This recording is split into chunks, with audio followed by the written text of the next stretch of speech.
If you say no to a native English speaker, you might be accidentally insulting them. It's considered aggressive. Wait, really?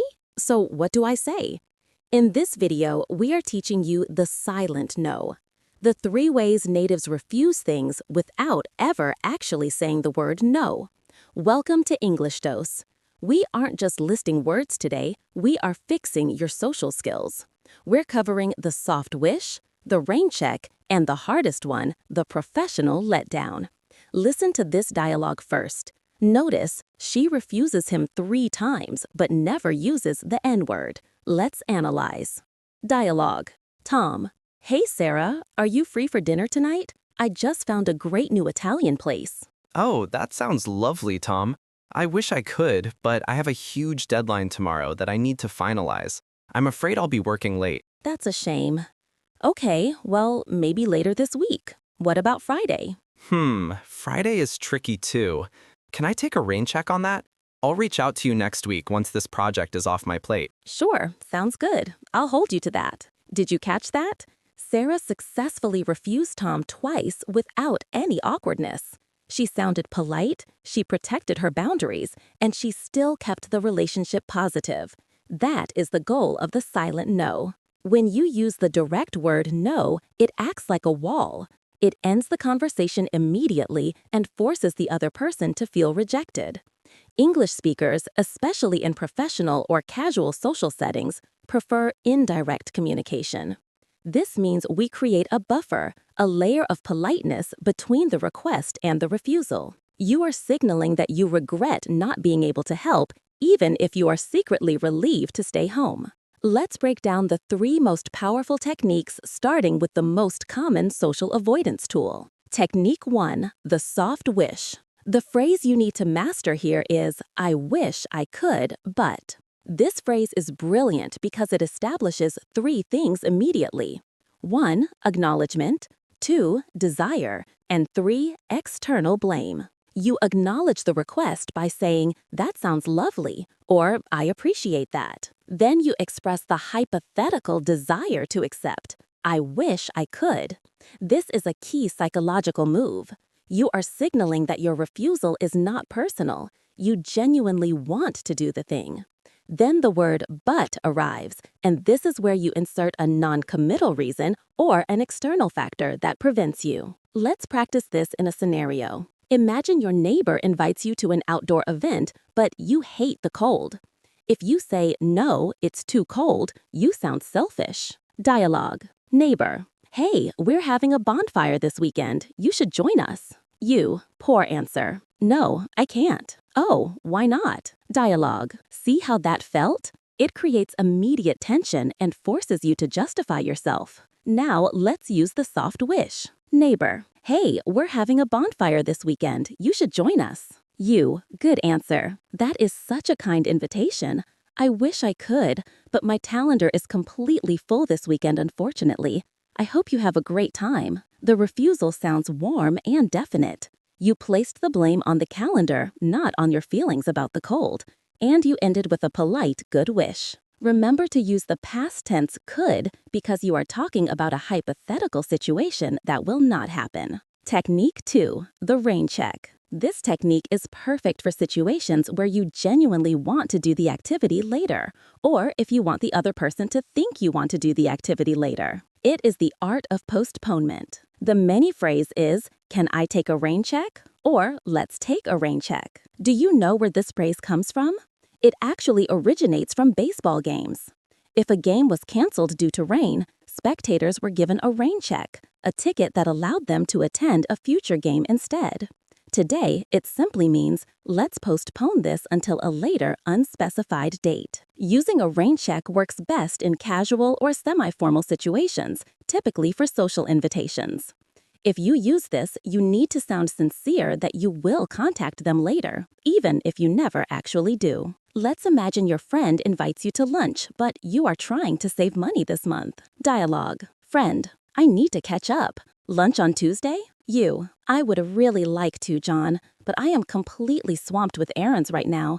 Can I take a rain check on that? And I'll send you a message next week. Friend, absolutely, no problem. Talk to you then. The refusal is indirect and soft. You didn't say, no, I'm broke. You implied a busy schedule, and then you passed the responsibility for rescheduling back to yourself, which feels proactive and polite. If you are finding these specific phrases useful for sounding more natural, please remember to subscribe to English Dose Radio. We upload simple, actionable lessons every day so you can use these real-life phrases immediately. Technique 3, the professional letdown. This is the hardest type of refusal because the stakes are higher. You are often dealing with your manager, a client, or a potential business partner. Here, you cannot use "I wish I could" because it sounds too weak. You need to sound firm, professional, and regretful without being aggressive. We rely on two powerful phrases here. I'm afraid that won't be possible, and I appreciate the offer, however. Let's focus on I'm afraid that won't be possible. The word afraid does not mean you are scared.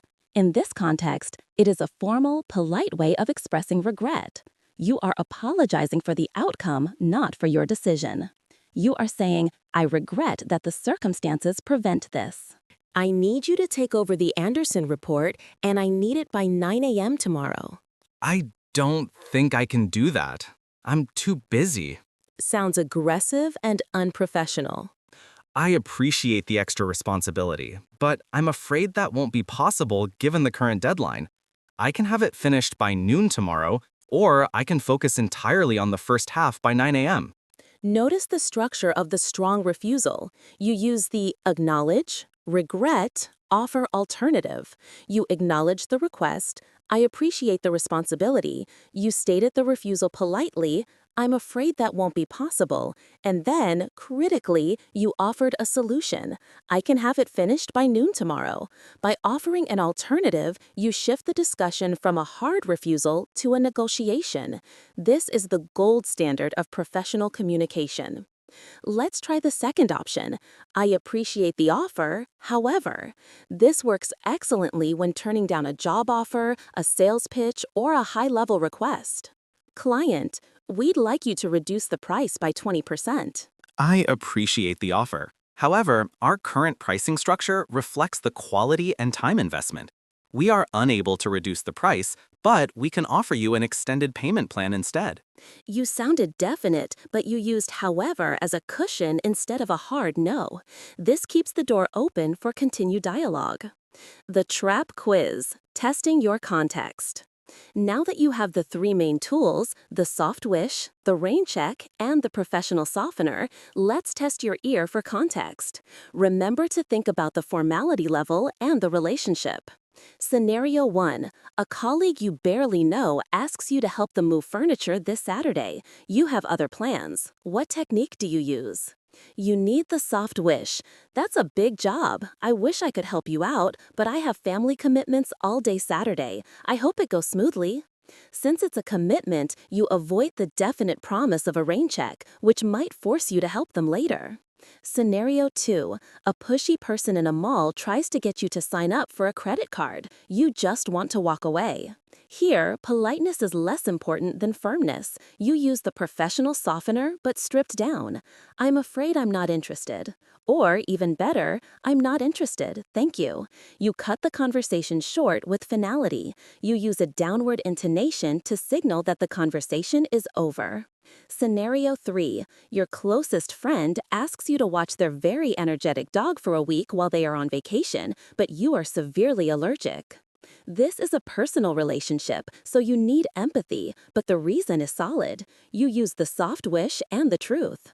Oh, I would love to hang out with him. I wish I could, but my allergies are absolutely terrible this month, and I know I wouldn't be able to give him the care he needs. The truth, coupled with the softener, is the kindest way to refuse. To summarize, remember the three tools that replace the hard word no. Use the soft wish, I wish I could but, for social invitations and excuses. Use the rain check, can I take a rain check, when you want to postpone a casual activity. And use the professional softener, I'm afraid that won't be possible, when you need to set firm boundaries at work or in business. Mastering these phrases will make you sound more fluent, more confident, and significantly more integrated into English-speaking social norms. This is the difference between speaking English and truly communicating like a native. If you found this lesson helpful, hit the subscribe button right now to join our community and receive more daily lessons that will change how you use English in the real world. Now go out there and set some polite boundaries.